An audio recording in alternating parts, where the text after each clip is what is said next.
Allopathic ওষুধে কোনোদিনই বন্ধুরা কোনো রোগ ঠিক হয় না। চেষ্টা করবে তেলে ভাজা একদম খাবে না, খুব কম খাবে, মিষ্টি কম খাবে।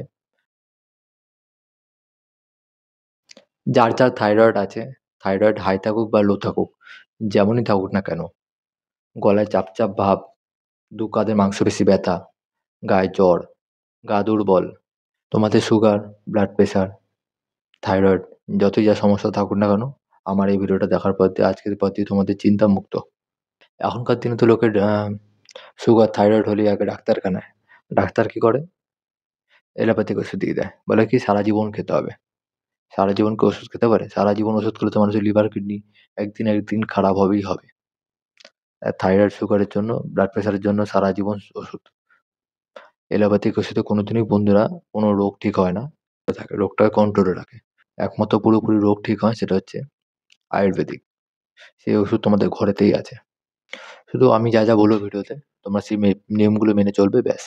তা তোমাদের কি করতে হবে বন্ধুরা? সকালবেলা উঠেই ঘুম থেকে উঠে বিছানায় বসে খালি পেটে আগে জল খেতে হবে। তাও জল কিভাবে খাবে? চিবিয়ে, চিবিয়ে। এরকম করে চিবিয়ে, চিবিয়ে জল খাবে। যেরকম খাবার খাও, খালি পেটে। তারপরে কি করবে? ব্রেকফাস্ট করার আগে ১ ঘন্টা আগে ২ টা করে নিম পাতা রোজ চিবিয়ে খেতে হবে। এটা তোমাদের রোজ করতে হবে। রোজ পার ডে। আর যারা এটা করবে, যাদের সুগার আছে তাদের জন্য তো খুবই ভালো।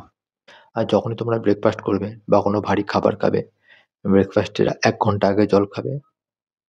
আবার ব্রেকফাস্ট করার পর ১ ঘন্টা পর জল খাবে। দুপুরে লাঞ্চেও তাই। লাঞ্চ করার আগে ১ ঘন্টা আগে জল খাবে। লাঞ্চ করার পর আবার ১ ঘন্টা পর জল খাবে। এরকমভাবে করবে। ঠিক। তাতে কি হবে? ডাইজেস্ট সিস্টেম তোমাদের খুবই ইমপ্রুভ হবে, ভালো হবে। এবার শরীরের ভেতরে যদি কোনো কিছু খাবার হজমই না হয়, তাহলে কি হবে? ওই হজম না হওয়া খাবারগুলো শরীরের মধ্যে থেকে যাবে। যার ফলে সেই খাবারগুলোই থেকে পচে মানুষের শরীরে রোগ সৃষ্টি করবে। এইটাই আসল বাস্তব। যেটা কেউ বলে না, কেউ জানে না। এই নিয়মগুলো তোমরা আজকের পর দিয়ে খুবই গুরুত্বপূর্ণভাবে মেনে চলবে।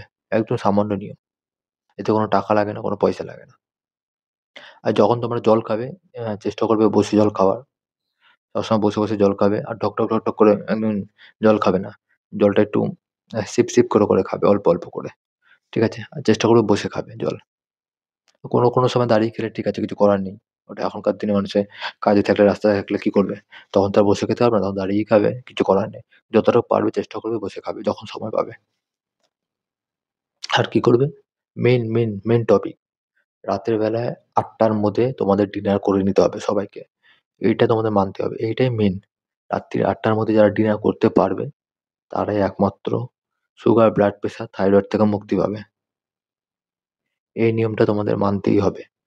রাত্রি ৮ টার মধ্যে ডিনার কমপ্লিট করতে হবে। আর হ্যাঁ বন্ধুরা, যখন তোমরা খাবার খাবে, ঠিক আছে? চেষ্টা করবে তেলে ভাজা একদম খাবে না, খুব কম খাবে, মিষ্টি কম খাবে, শাকসবজি যত পারবে খাবে, শাকসবজি যত পারবে খাবে। এতে তোমাদের শরীরের ইমিউনিটি সিস্টেম খুবই বেশি বাড়বে, খুবই ইমিউনিটি সিস্টেম খুব বৃদ্ধি পাবে। যার ফলে তোমাদের রোগ প্রতিরোধ ক্ষমতা অনেক বাড়বে। এই প্রত্যেকটা নিয়ম যদি তোমরা ঠিকঠাকভাবে মেনে চলো প্রত্যেকদিন, তাহলে তোমাদের 100% সুগার, ব্লাড প্রেশার, থাইরয়েড থেকে মুক্তি পাবে। তো তোমাদের আমার এই ভিডিওটা কেমন লাগলো অবশ্যই কমেন্টে জানাবে। আর এরকমই ভিডিও দেখতে হলে আমার চ্যানেলটা অবশ্যই সাবস্ক্রাইব করে দেবে। নিচে কালো বোতামটা সাবস্ক্রাইব অবশ্যই টিপে দেবে এরকম ভিডিও আরো দেখতে হলে। তা বন্ধুরা, আবার দেখা হচ্ছে এরকম একটা ভালো পরবর্তী ভিডিও নিয়ে। সবাই সুস্থ থেকো, ভালো থেকো। নমস্কার।